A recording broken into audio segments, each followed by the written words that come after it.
Princess Hyrene sat by her window, feeling the warm breeze touch her face as she listened to the sounds of the busy city below. She had been doing this same thing every morning for as long as she could remember. The princess could not see the beautiful crystal buildings that sparkled in the sunlight, but she could hear the merchants calling out their prices and the gentle hum of flying vehicles moving through the air. Hyrene was different from everyone else in her family and her entire planet. She was born without sight, and her legs were too weak to carry her like other Velthari people. The Velthari were tall, elegant creatures with 6 arms and incredible strength. They could connect their minds together through special touch, sharing thoughts and feelings instantly. This mind connection was how they chose their life partners and made important decisions together. But Hyrene could not do any of these things. Her father, Emperor Tae-hyun, loved her very much, but even he felt sad when he looked at his daughter. In their culture, being strong and perfect was everything. Warriors were respected, athletes were celebrated, and anyone who could form the strongest mind connections became leaders. Hyrene represented everything their society feared: weakness, difference, and inability. For 23 years, no young Velthari male had ever asked to meet her. In their tradition, suitors would approach the emperor with gifts and demonstrate their abilities, hoping to win permission to court one of his daughters.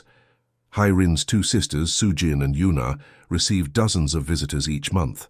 They were strong, beautiful, and could form powerful psychic bonds with others.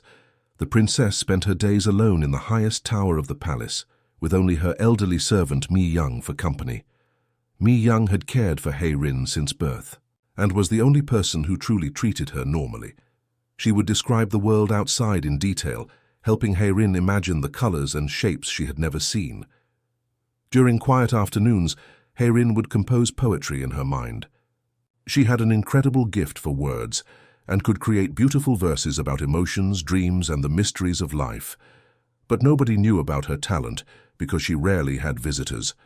The few nobles who came to the palace would politely greet her if they accidentally encountered her, but they always looked uncomfortable and left quickly. The princess often wondered what it would feel like to have someone choose her, not out of duty or pity, but because they genuinely wanted to be with her. She imagined conversations with someone who would listen to her poems and share their own thoughts about life. In her dreams, she pictured walking through gardens with a companion who would describe the flowers while she shared the stories those descriptions inspired in her mind. But as each year passed, Hyrene accepted that such dreams were impossible. Her people valued physical perfection and mental connection above all else. She could offer neither. The princess resigned herself to a life of solitude, finding comfort in her poetry and the small kindnesses of her servant. She believed she would spend her entire life in that tower, listening to a world she could never fully join. What Hyrene did not know was that very soon, visitors from a distant planet would arrive at her father's palace, and one of them would see her in a completely different way than anyone ever had before. The massive human spaceship descended through the purple clouds surrounding the Velthari homeworld, its metal hull gleaming against the alien sky. Inside the vessel, Captain Somin checked her uniform one final time before stepping into the docking bay. This was humanity's first official contact with the Velthari Empire, and everything had to go perfectly. Minho stood beside her, adjusting his translator device nervously. As the cultural attaché, his job was to observe everything and help avoid any accidental insults that might ruin the negotiations. He had spent months studying Velthari customs, but reading about an alien culture was very different from experiencing it firsthand.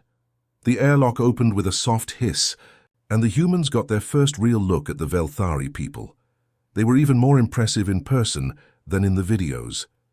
Each Velthari stood nearly 8 feet tall, with smooth silver skin that seemed to shimmer in the light. Their 6 arms moved with incredible grace, and their large eyes held an intelligence that made Minho feel like they could see right through him.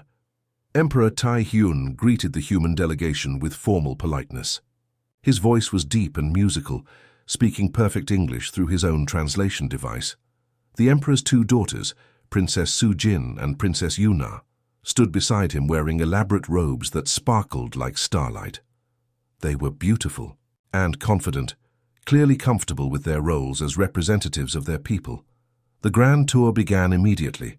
The humans walked through halls made of living crystal that grew from the walls in impossible spirals. Gardens floated in, mid-air without any visible support, filled with flowers that sang soft melodies when the wind touched them. Minho tried to focus on the cultural details he was supposed to memorize, but the alien beauty around him was overwhelming. Captain So-min asked intelligent questions about trade routes and resource sharing, while the Velthari nobles explained their technology. Minho noticed how the Velthari would occasionally touch each other's hands, and their eyes would glow softly for a moment. He realized they were sharing thoughts directly, communicating in ways humans could never imagine. During a pause in the tour, Minho glanced up at the many towers surrounding the palace courtyard. In one of the highest windows, he saw a lone figure sitting quietly.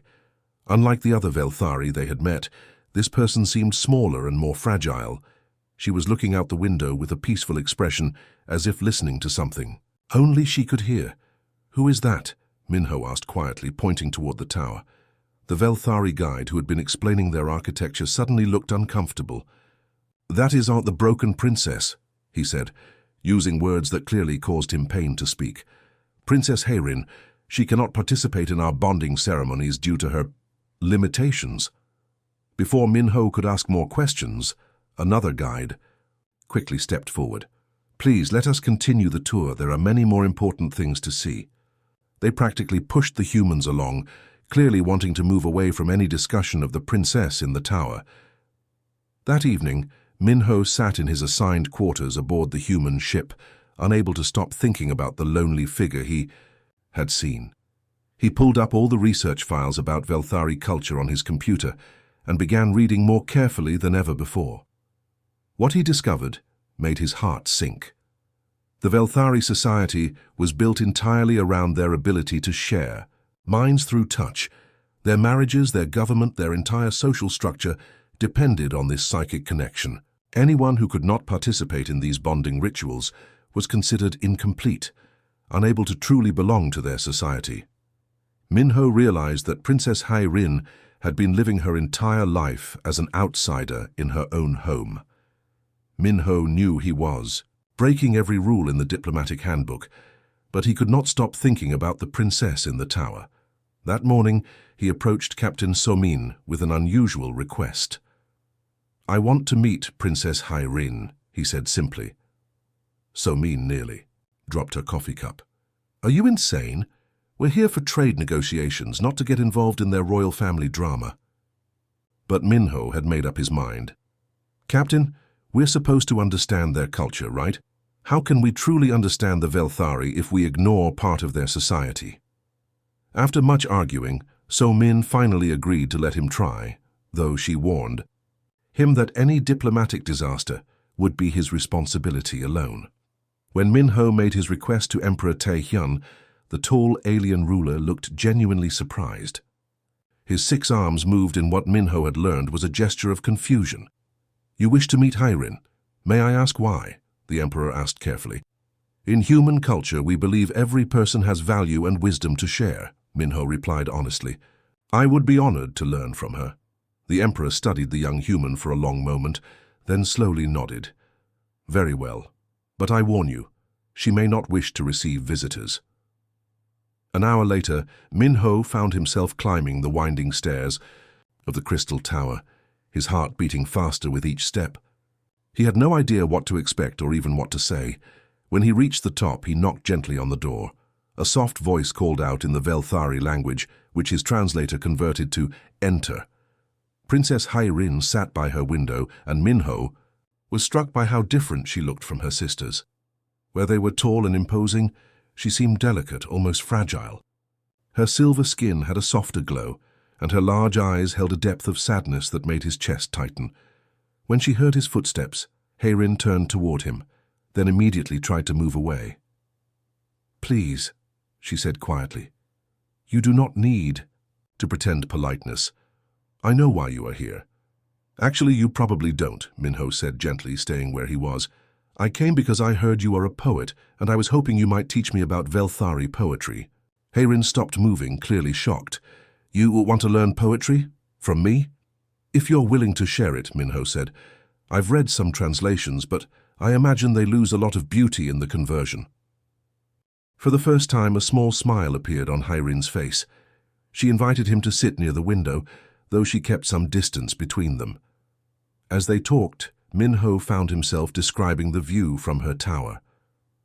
The crystal spires below catch the sunlight like frozen lightning, he said, and the gardens between the buildings looked like someone scattered emeralds across silk cloth.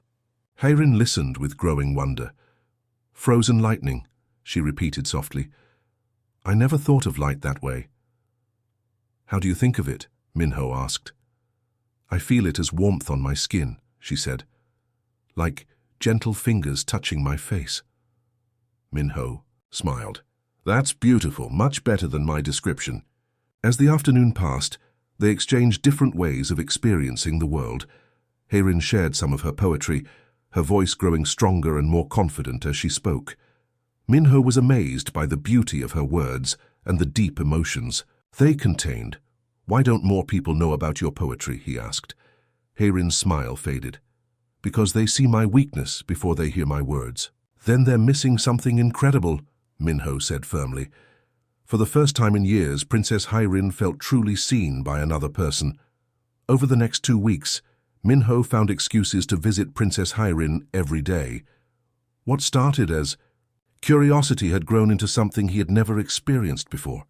Each conversation revealed new layers of her remarkable mind. Listen to this, Hairin said one afternoon, her voice filled with excitement. I wrote this poem about the morning sounds from my window. She began reciting verses that painted pictures of the city waking up, using only sounds, smells, and feelings. Minho sat mesmerized, realizing that her poetry captured things he had never noticed, despite having perfect sight. In return, Minho shared stories from Earth. He told her about human philosophers who questioned the nature of reality, about poets who found beauty in darkness, and about scientists who discovered entire universes in tiny drops of water. On my planet, we have a saying, Minho explained. The most beautiful flowers often grow in the harshest soil. It means that sometimes the most wonderful things come from difficult situations. Hairin tilted her head thoughtfully. Your peoples celebrate overcoming hardship. That is, different. From our ways. Very different, Minho agreed. We believe that struggling makes us stronger and more understanding of others. These conversations began changing how Hairin saw herself. For years, she had believed her disabilities made her worthless. But Minho showed her examples of humans who had created amazing art, made scientific discoveries, and inspired millions of people despite having similar challenges. There was a human musician who could not hear, Minho told her. But he wrote some of our most beautiful music because he felt sound differently than others. How is that possible? Hairin asked, fascinated. He felt vibrations through his body and understood rhythm in a way hearing people never could.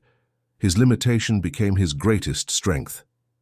Meanwhile, the trade negotiations between humans and Velthari were becoming more complicated.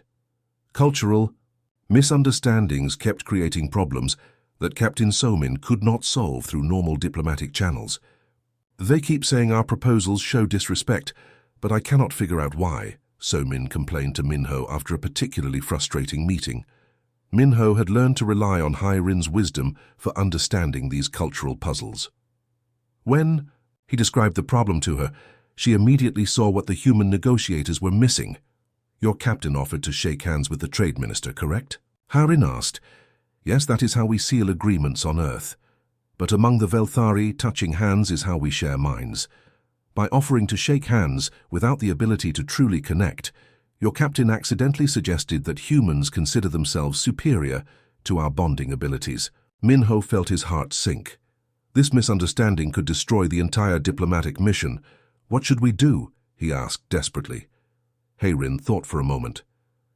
Tell your captain to explain that humans show respect through a different gesture, perhaps placing your hand over your heart while bowing slightly. Then explain that humans believe the strongest connections come through understanding words and actions, not mind-touching. The next day, Captain Somin followed Hairin's advice exactly. The Velthari trade minister's attitude changed completely. Instead of seeming offended, he appeared genuinely interested in learning more about human customs. "How did you know that?" "Woodwork?" Somin asked Minho privately. Minho smiled, thinking of the wise princess in her tower. "I had some excellent cultural advice." As the days passed, Minho realized that Hai Rin possessed something her people had never recognized. A deep understanding of how different minds could connect across impossible barriers. Her isolation had taught her to see things from perspectives others never considered. Their friendship was becoming something much deeper, though neither dared to speak of it yet. The human diplomatic mission was scheduled to end in 3 days, and Minho felt like his world was falling apart. He had spent every possible moment with Princess Hai Rin, and the thought of leaving her behind felt impossible. Their conversations had evolved from friendship into something deeper, something that made his heart race every time he heard her gentle laugh. On their last evening together, Hai Rin sat quietly by her window, her usual cheerfulness replaced by obvious sadness. "I will miss our talks," she said softly, not looking at him. "Hai Rin," Minho said, moving closer to her chair. "What if you did not have to miss them? What if I stayed?" She turned toward him with surprise. "Stayed? But your people need you." "I need you more," Minho said, his voice shaking with emotion. "These past weeks with you have been the happiest of my life. I know this sounds crazy, but I think I love you." Tears began flowing down Hai Rin's face. "Minho, you cannot mean that. I am broken, remember? No one chooses someone like me." "You are not broken," Minho said firmly. "You are the most complete person I have ever met. You see beauty where others see nothing. You understand hearts where others only hear words. You are perfect exactly as you are." That night, Minho made a decision that would change everything. The next morning, he requested a formal audience with Emperor Tai Hyun. Captain Somin tried to stop him, sensing disaster approaching. "Minho, think about what you are doing," she pleaded. "This could destroy everything we have worked for." But Minho had already made up his mind. "Some things are more important than trade agreements, Captain." In the Grand Throne Room, Emperor Tai Hyun received Minho with curiosity. The tall ruler had grown to respect this young human who had shown such interest in their culture. "Your Majesty," Minho began, his voice steady despite his racing heart, "I wish to request permission to bond with Princess Hai Rin." The silence that followed was deafening. Then the throne room erupted into chaos. "Impossible!" shouted the High Advisor, his 6 arms waving frantically. "This is an insult to our most sacred traditions." "Humans cannot perform the bonding ritual," declared another noble. "You lack the neural pathways necessary for mind connection." "Worse," added a third voice, "choosing our damaged princess suggests you believe we are only worthy of our defects." The accusations flew like arrows. Minho stood calmly in the center of the storm, waiting for the anger to subside. Emperor Tai Hyun raised one hand and the room fell silent. "Explain yourself, human," the emperor said, his voice carefully controlled. "Your Majesty," Minho replied, "I understand that your bonding ceremonies involve sharing minds through touch, but humans bond differently. We connect through shared experiences, through understanding each other's thoughts and dreams, through choosing to care for someone more than ourselves." "That is not bonding," scoffed the High Advisor. "That is merely emotional attachment." "Is it?" Minho asked. "Your daughter and I have shared our deepest thoughts. We understand each other's fears and hopes. We have chosen to trust each other completely. We have found joy in each other's company. That makes us both better people. If that is not bonding, then perhaps your definition is too narrow." The court buzzed with angry whispers.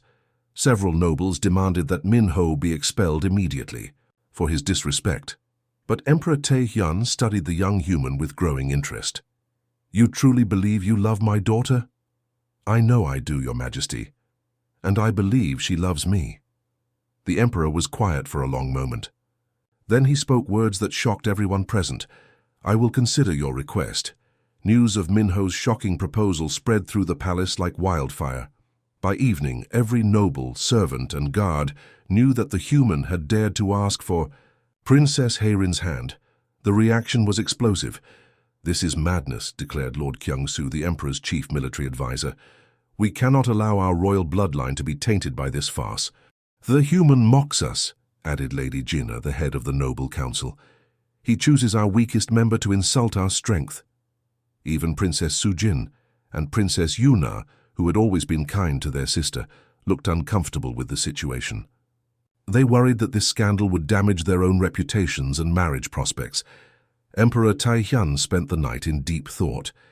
He had watched his youngest daughter waste away in isolation for years, believing she would never find happiness. But in the past weeks he had noticed changes in Heirin. She smiled more, moved with new confidence, and even hummed old songs while walking through the palace corridors. The next morning, the emperor announced that the entire court would gather for a formal discussion of Minho's proposal. This was unprecedented. Never before had a bonding request required public debate. The great hall filled with hundreds of nobles, advisors, and high-ranking citizens. Minho stood alone on one side, facing a sea of hostile faces. Captain So Min sat in the diplomatic section, looking like she wanted to disappear into her chair. Emperor Taihyun took his place on the crystal throne. "We are here to consider an unusual request," he announced. "The human Minho has asked to bond with Princess Heirin. Before I make my decision, all voices will be heard." One by one, the nobles stood to voice their objections. They spoke of tradition, of genetic purity, of the impossibility of bonding without psychic connection.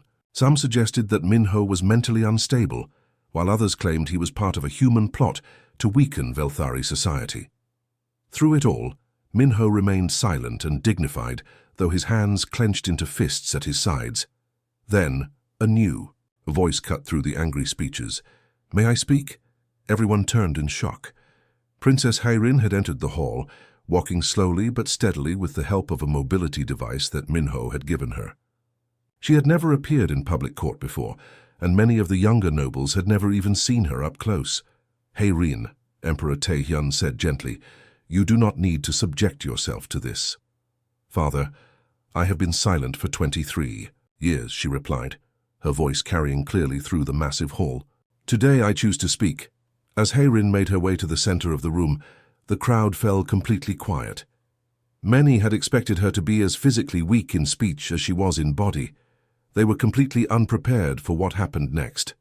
"Members of the court," Heirin began, her voice strong and musical, "you speak of tradition and strength.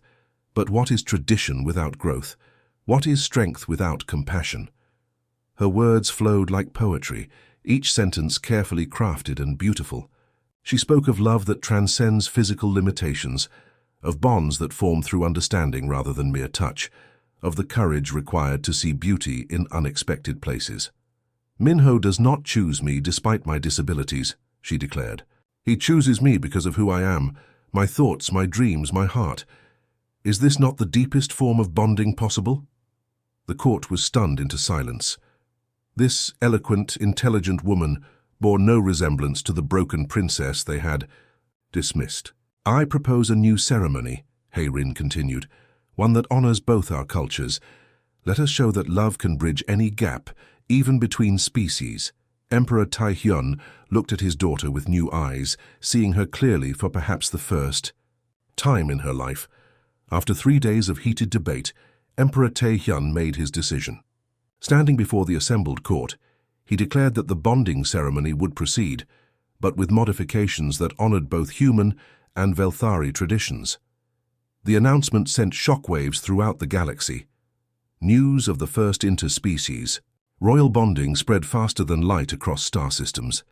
Diplomatic vessels from dozens of worlds requested permission to witness this historic event. The Velthari palace, usually quiet and formal, buzzed with activity as preparations began for what many called the ceremony of the century. Minho felt overwhelmed by the attention. "I just wanted to marry the woman I love," he told Captain Somin. "I never expected all this. You've started something bigger than yourself," Somin replied, adjusting her dress uniform. "This ceremony could change how different species interact forever." Meanwhile, Princess Heirin worked with the palace ceremony masters to design something entirely new. Traditional Velthari bonding involved psychic connection through touch, but she proposed something revolutionary, a bonding of minds through shared creativity and spoken word. The ceremony day arrived with perfect weather. The palace's great crystal amphitheater, normally used only for the most important state functions, filled with representatives from across the known galaxy. Humans sat beside tall Velthari nobles, while delegates from other species watched, with fascination. Hayrin appeared first, wearing a gown that seemed to capture starlight itself. But what caught everyone's attention was not her dress. It was how she moved. Using advanced human mobility technology that Minho had specially designed for her, she walked gracefully down the crystal steps without assistance. Many Velthari gasped, having never seen her move with such dignity and confidence. Minho waited at the ceremonial platform, wearing both human formal attire and traditional Velthari bonding ornaments. His hands shook slightly as he watched his bride approach, still amazed that this incredible woman had chosen him. The ceremony began with traditional Velthari blessing songs, their harmonies echoing through the crystal dome above. Then came the human elements, vows of commitment that spoke of choosing to love through good times and hardship, of supporting each other's dreams, of building a life together based on mutual respect. But the most powerful moment came when they demonstrated their unique form of bonding. Instead of the traditional psychic connection, Minho and Hayrin created collaborative poetry in real time. "I see crystal spires reaching toward twin suns," Minho began, describing the view from their platform. "Like prayers made solid, stretching toward hope," Hayrin responded, her words transforming his simple observation into something beautiful. Gardens float between them, defying gravity with pure color. Life dancing in impossible spaces, teaching us that beauty needs no rules. Back and forth they went, Minho painting pictures with his words while Hayrin wove them into verses that made even the most skeptical observers wipe away tears. Their connection was visible to everyone present, not through glowing neural pathways, but through the perfect harmony of their thoughts and the joy radiating from their faces. The crowd fell completely silent, mesmerized by this new form of bonding they had never imagined possible. Then came the moment that would be remembered throughout galactic history. Minho took Hayrin's hand and said, "Will you walk with me into our future?" "I will walk anywhere with you," she replied. Together they descended the ceremonial steps. For the first time in her life, Princess Hayrin walked in public with her. Head held high, supported not by machinery but by love itself. The entire amphitheater rose to their feet, applauding not just a wedding, but the triumph of connection over limitation. As they reached the bottom of the steps, Hayrin turned to address the crowd one final time. "Today we prove that the strongest bonds are not formed by matching perfection, but by choosing to see beauty in each other's differences." 6 months after the historic ceremony, Ambassador Hayrin stood in the newly constructed Interspecies Diplomatic Center, watching ships from 30 different worlds dock at the orbital station. What had started as a simple trade negotiation between humans and Velthari had grown into the largest peaceful alliance in galactic history. "The Zephyrian delegation is requesting another cultural exchange program," Minho said, reviewing the daily reports.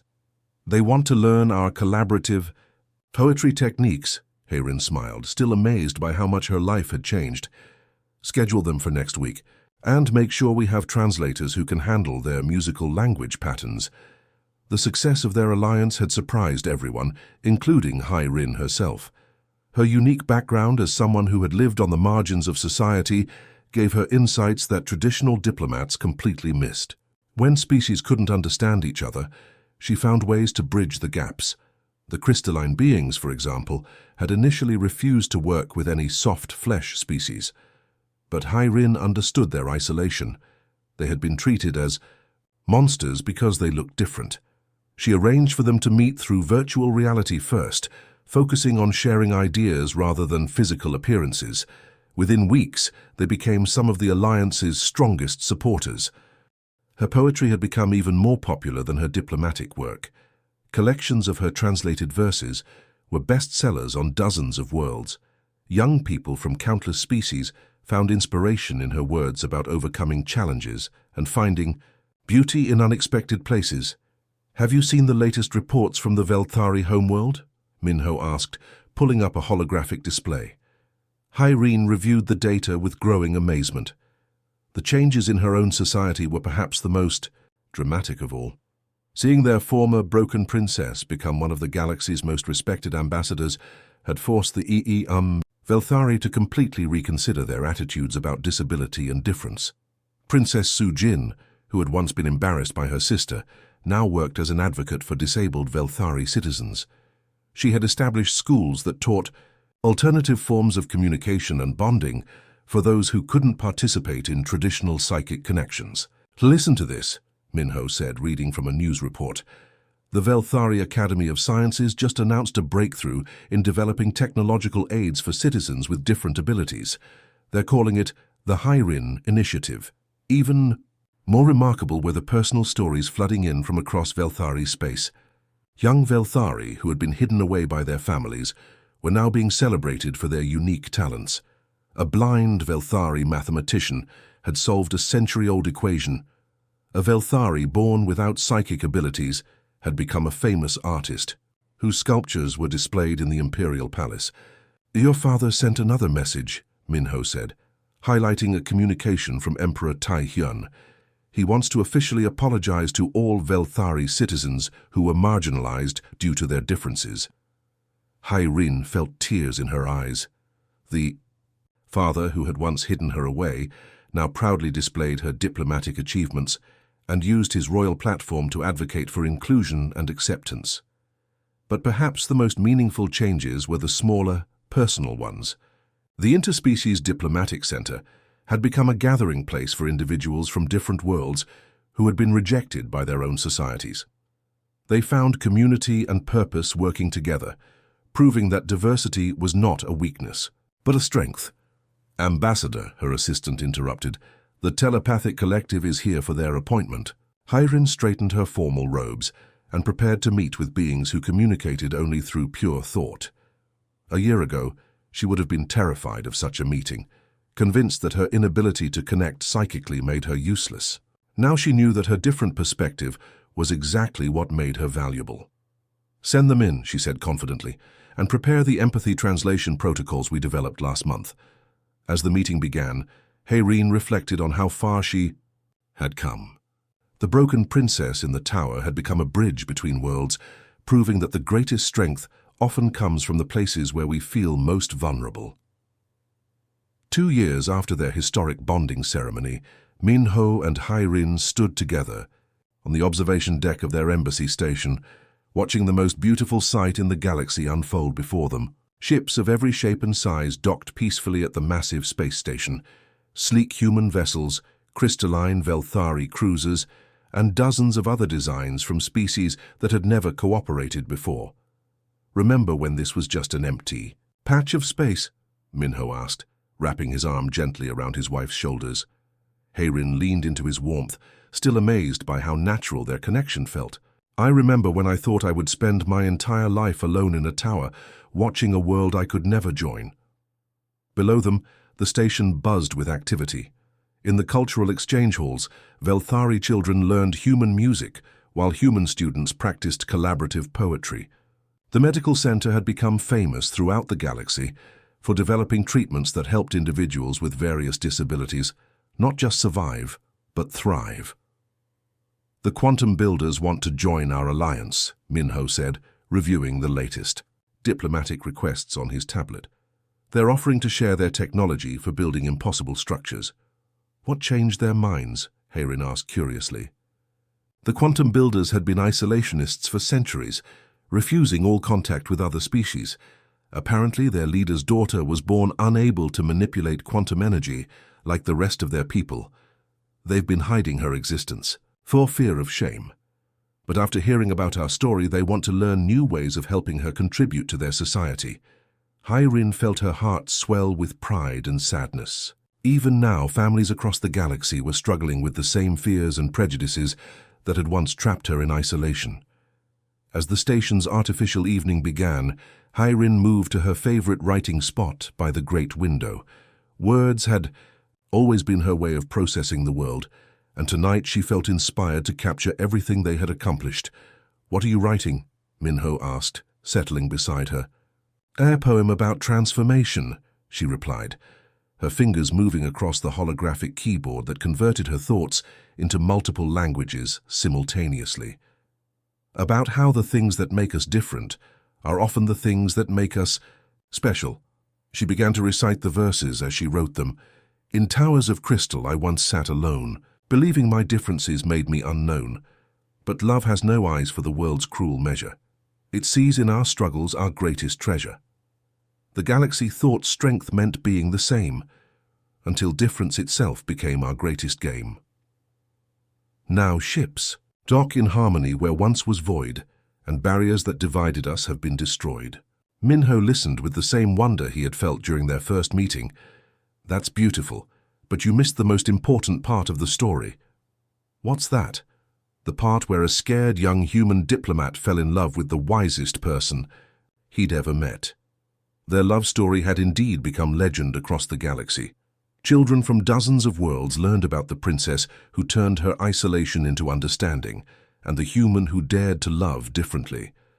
Their story was told in 1,000 different ways, through songs, sculptures, virtual reality experiences, and traditional storytelling. But for Hairin and Minho, the most important part wasn't the fame or the diplomatic success. It was the quiet moments like this, when they could simply be together, watching the universe they had helped unite. Do you ever wonder what would have happened if you hadn't looked up at my tower that day? Hairin asked. Minho considered the question seriously. I think somehow, someway, we would have found each other. Love that strong doesn't give up easily. As they watched the stars together, news reports across the galaxy told stories of the Alliance's latest achievements. The medical breakthrough that helped paralyzed beings walk again, the technological innovation that allowed deaf species to hear music for the first time, the cultural exchange that turned ancient enemies into close friends.